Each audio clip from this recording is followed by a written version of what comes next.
আপনি ভাবতে পারেন জামাতের আমির ফ্লাইং কিস দিচ্ছে অডিয়েন্সের দিকে। কাজে আমরা শিক্ষাঙ্গনে থাকার সময় যে জামাত শিবিরকে দেখেছি, পরবর্তীতে যে জামাতকে দেখেছি, আমার কেন যেন মনে হচ্ছে তারা একটি কৌশল অবলম্বন করছেন এবং তাদের একটা শক্ত গ্রাউন্ড তৈরি হয়েছে এই সরকারের ভেতরে, সেনাবাহিনীর ভেতরে এবং শিক্ষাঙ্গনগুলো তাদের অথবা প্রতিষ্ঠানগুলোতে জামাত আবার সেই পুরনো রাজনীতি না, ফেরত আনার একটি সুযোগ পেয়েছে। বিএনপি কে বরং আমরা সেই জায়গাটি দেখছি না যে জায়গাটি বিএনপি রেশনালি পাওয়ার কথা একটা বড় দল হিসাবে এবং ভোটের রাজনীতিতে। এটি আমাকে একটু আশঙ্কিতও করে। কারণ কাছে এটি মনে হয় না গত 15 বছর ধরে আওয়ামী লীগ যেভাবে বাংলাদেশে মুক্তিযুদ্ধকে বিক্রি করেছে, যেভাবে চেতনাকে বিক্রি করেছে, যেভাবে আসলে উই আর দে করে তুলেছে, সেই ক্ষেত্রে আমি আওয়ামী লীগের বিরুদ্ধে আছি বা আমি আওয়ামী লীগ নই এই পরিচয়টা দিতে গেলে অনেকের আসলে ইসলামিক দলগুলিরই শরণাপন্ন হইতে হয়। বলছিলেন যে এই সরকারের সাথে আসলে মানে জামায়াতের সম্পর্কটা একটু বেশি বলে মনে হচ্ছে কিনা, জামায়াত আসলে অনেকগুলি কি পজিশনের লোক নিয়োগ দিচ্ছে কিনা, এইটা নিয়ে আসলে বিএনপি একটু শঙ্কায় আছে কিনা, অন্য ইসলামিক দলগুলি একটু শঙ্কায় আছে কিনা, এই ব্যাপারটা একটু আপনার কাছে একটু বলতে চাইছিলাম, বা এই ঘটনাটা আদৌ সত্য কিনা। প্রথমত প্রথমত বলি, আমার কাছে একটু অস্বাভাবিক লেগেছে যখন সেনাপ্রধান ওয়াকারুজ্জামান তার প্রথম মিটিং এ জামাত ইসলামীর নাম দুইবার বলেছেন এবং হেফাজতের কথা বলেছেন মামুনুল হক। হুম হুম। আমার কাছে মনে হয়েছে বাংলাদেশের প্রধান বিরোধী দল হচ্ছে বিএনপি, তার নেতা হচ্ছেন মির্জা ফখরুল, তার নাম কিন্তু উনি বলেননি। কিন্তু এটি যখন বললেন তখন থেকে আমরা বুঝতে শুরু করলাম যে সরকারের সাথে বা যারা সরকারটি গঠন প্রক্রিয়ার সাথে 5 তারিখ থেকে 8 তারিখ পর্যন্ত যুক্ত ছিলেন তাদের সাথে ইসলামী দলগুলোর একটি সখ্যতা তৈরি হয়েছে, সেটি ওয়াকারুজ্জামানের থেকেও শুরু হতে পারে। পরবর্তীতে আমরা দেখলাম যে অস্বাভাবিকভাবে ইসলামী দলগুলো এই সরকারের এক ধরনের পৃষ্ঠপোষকতা পাচ্ছে, আপার হ্যান্ড পাচ্ছে ইসলামী দলগুলো।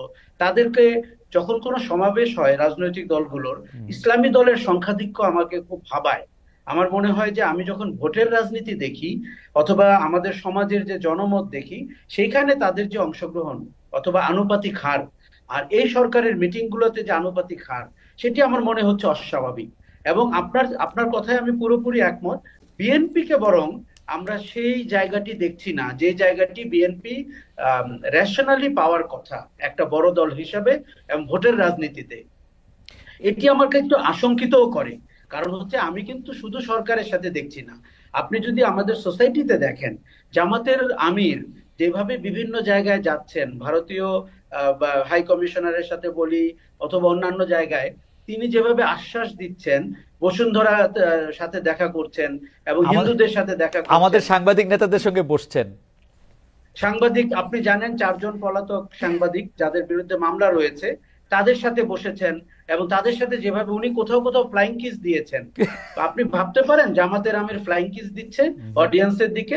কাজে আমরা শিক্ষাঙ্গনে থাকার সময় যে জামাত শিবিরকে দেখেছি, পরবর্তীতে যে জামাতকে দেখেছি, আমার কেন যেন মনে হচ্ছে তারা একটি কৌশল অবলম্বন করছেন এবং তাদের একটা শক্ত গ্রাউন্ড তৈরি হয়েছে এই সরকারের ভেতরে, সেনাবাহিনীর ভেতরে এবং শিক্ষাঙ্গনগুলো তাদের অথবা প্রতিষ্ঠানগুলোতে জামাত। না আশা ভাই, আপনার কাছে কি মনে হয় না, সেটা আমার মানে আপনার সঙ্গে এটি আলাপ আর কি, যে আপনার কাছে কি এটি মনে হয় না গত 15 বছর ধরে আওয়ামী লীগ যেভাবে বাংলাদেশে মুক্তিযুদ্ধকে বিক্রি করেছে, যেভাবে চেতনাকে বিক্রি করেছে, যেভাবে আসলে উই আর দে করে তুলেছে, সেই ক্ষেত্রে আমি আওয়ামী লীগের বিরুদ্ধে আছি বা আমি আওয়ামী লীগ নই এই পরিচয়টা দিতে গেলে অনেকের আসলে ইসলামিক দলগুলিরই শরণাপন্ন হইতে হয়।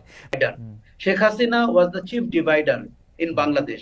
কেননা উনি তার স্বৈর শাসন প্রতিষ্ঠা করতে গিয়ে, ভোটহীন নির্বাচিত হতে গিয়ে উনি বাংলাদেশকে স্বাধীনতার পক্ষের এবং বিপক্ষের শক্তি বানিয়েছেন। এবং সেইখানে আপনি দেখবেন যে বিএনপি তো অত্যাচারিত হয়েছে, কিন্তু জামাতের কিন্তু দৃষ্টান্তমূলক অত্যাচার হয়েছে। ধরেন আপনি মানবতা বিরোধী অপরাধের, আমি কিন্তু এই আন্দোলনের সাথে 92 সাল থেকে যুক্ত ছিলাম যে যুদ্ধ অপরাধীদের বিচার করা যায় কিনা। কিন্তু আওয়ামী লীগ যে বিচারটি করলো এবং তারপরে যখন আমরা দেখলাম ইসলামী ব্যাংক দখল করলো এবং রাবেতা দখল করলো এবং মানারাত দখল করলো, তখন কিন্তু কেউ প্রশ্ন করতেই পারে যে আওয়ামী লীগের উদ্দেশ্য ছিল কি বিচার নাকি অর্থনৈতিক প্রতিষ্ঠানগুলোকে ধ্বংস করা। আওয়ামী লীগের পতনের সাথে সাথে খালেদ আরো দুটি জিনিসের পতন তারা করে গেছে। একটি হচ্ছে মুক্তিযুদ্ধ, আর একটা হচ্ছে শেখ মুজিব এবং ধর্মনিরপেক্ষতা। কারণ এগুলোর কবর রচনা করে গেছে। আপনি এখন মুক্তিযুদ্ধ বললে আপনার জন্য কিন্তু বিষোদ্গার করার লোকের কোনো অভাব নাই। কেননা মানুষ আওয়ামী লীগের বয়ানের মুক্তিযুদ্ধটি হুম দেখেছে, হুম সে তো আসল মুক্তিযুদ্ধটি খুঁজে পায়নি।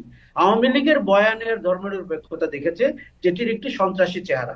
আপনি যখন দেখেন যে কেউ যদি এখন দেখুন যেই দুর্নীতিটি হয়েছে, ধরেন $100 বিলিয়ন 15 বছরে তারা পাচার করেছে, এর পাশে এসে কেউ যদি বলে যে সে আসলে সৎ মানুষের শাসন দিবে এবং ন্যায়ের পক্ষে দাঁড়াবে, আপনি দেখবেন লাইন ধরে মানুষ তার পক্ষে যাবে।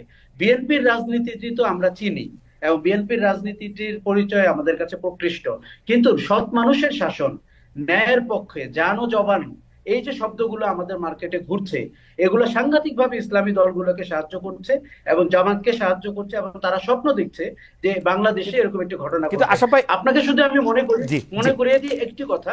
খেলাফতে মজলিসের সাথে 2006-এ আওয়ামী লীগ একটি চুক্তি করেছিল যে তারা পাওয়ারে গেলে শরিয়া আইন কায়েম করবে। হুম হুম ভাগ্যিস সেই নির্বাচনটি হয়নি, নালে আপনি বাংলাদেশ আওয়ামী লীগকে দেখতেন ভোটের কারণে, নির্বাচনের কারণে শরিয়া আইন কায়েম করে ফেলতো বাংলাদেশে। তার মানে এই দলগুলোর নীতির যে কি করুণ অবস্থা, সেই জায়গায় অন্তত জামাতে ইসলামী বলতে পারে তাদের নীতির ধারাবাহিকতা আছে। সরকার থেকে তারা আশকারা পাচ্ছেন, সেনা প্রধান তাদেরকে আশকারা দিয়েছেন, এবং তার পরিণতি যা হতে পারে আমরা তাই দেখতে পাচ্ছি। আশা ভাই, আমার এই সিরিজের শেষ প্রশ্ন। আশা ভাই, আপনার কাছে কি মনে হয় না যে আওয়ামী লীগ গত 15 বছর ধরে যে প্রতিষ্ঠানগুলিকে ধ্বংস করেছে, যে প্রতিষ্ঠানগুলি ধ্বংস করেছে একক কর্তৃত্ব প্রতিষ্ঠার জন্য এক,